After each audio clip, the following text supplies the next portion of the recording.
Какая средняя зарплата в Японии? Кем ты работаешь? Сколько получаешь? Сколько можно заработать в Японии?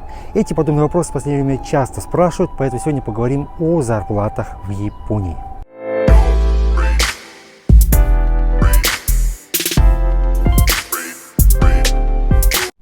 Здорово, хлопцы! Привет, девчата! С вами Пых, белорус, живущий рабочий в Японии уже больше 10 лет. Добро пожаловать на мой канал о Японии, обо мне и моей японской жене и обо всем том, что так или иначе связано с Японией. Сегодня, как вы догадались, поговорим мы о зарплатах в Японии, о том, сколько можно заработать в Японии. Дорогие друзья, ну что, как видите, в Токио наконец-то пришла осень, у нас похолодало, сначала сейчас потеплело, сегодня 22-23 градуса тепла, обещают на этой неделе теплую погоду. Как видите, у нас деревья тоже пожелтели, покраснели, листопад, койо, как говорят японцы. Сегодня говорим о средней зарплате в Японии. И давайте сначала определимся, с какой же средней зарплаты в Японии.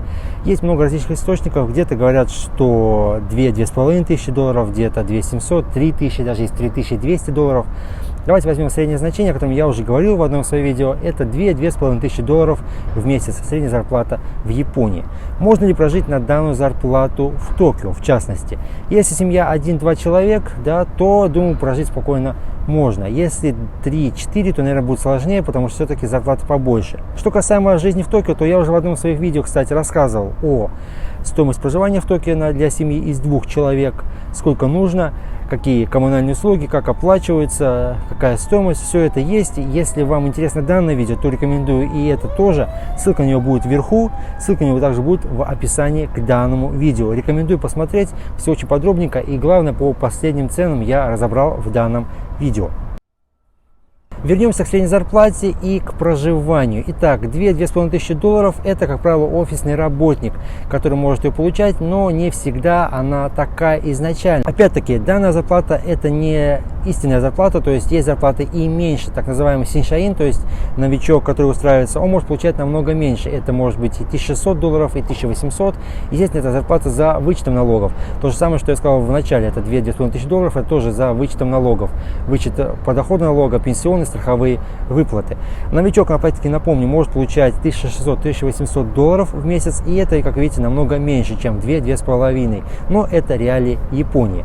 Что касаемо меня, то я работаю в строительной сфере, я строитель, так называемый щокунин, гембо щокунин, если говорить по-японски. И у нас зарплата может быть как от объекта, да, как посуточно, так и все вместе, то есть смешанное.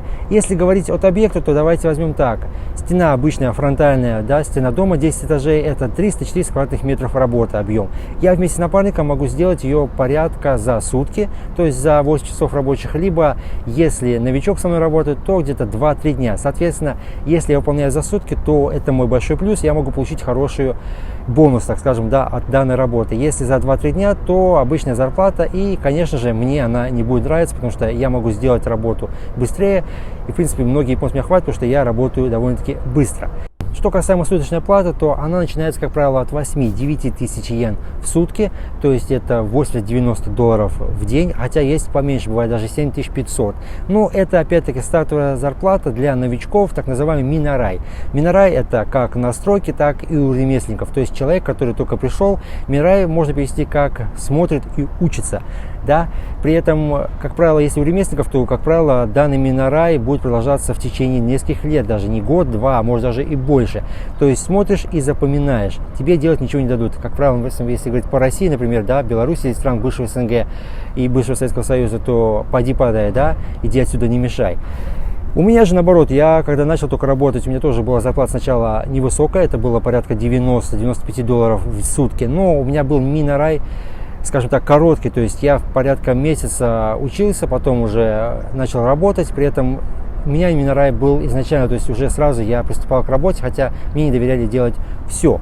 Минорай отличается тем, что, опять-таки, на стройке это испытательный срок от 3, как правило, до года данная зарплата у многих, потому что очень часто со строительной профессии многие убегают, не выдерживают, потому что все-таки строительные профессии в Японии это тяжелый физический труд, и к нему нужно привыкать, и есть многие те, кто убегают, да, через неделю, через 2 даже бывает, кто-то терпит, допустим, через месяц или даже через 3, да, то есть доживая до 3-месячной, да, зарплаты и, опять-таки, убегая с данной работы.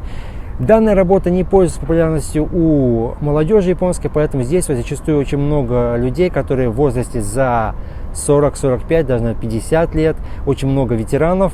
И в Японии сделано так, что, как правило, те, кто за 65 лет, не могут работать на строительных лесах. Поэтому нужно обновлять, скажем так, да, работников, но их мало, потому что, опять-таки, молодежь не идет на данную работу.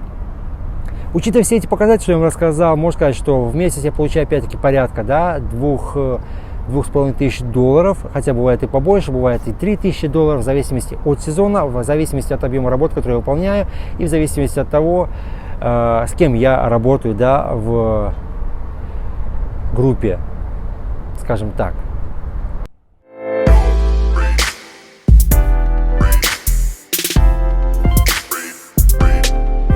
Дорогие друзья, вот такие средние зарплаты по Японии. Напомню еще раз, $2500 в месяц. На такую зарплату, в принципе, можете рассчитывать, если приедете работать в Японию, в частности, в Токио.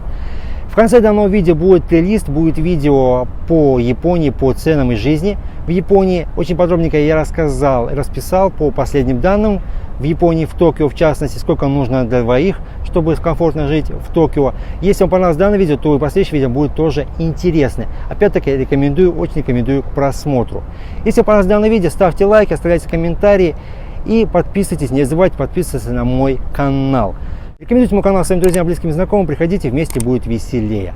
Я напоминаю, что у меня цель набрать 20 тысяч подписчиков до Нового года, и я верю, что вы можете мне в этом помочь. Приходите, смотрите, вместе опять-таки будет веселее, будет интереснее.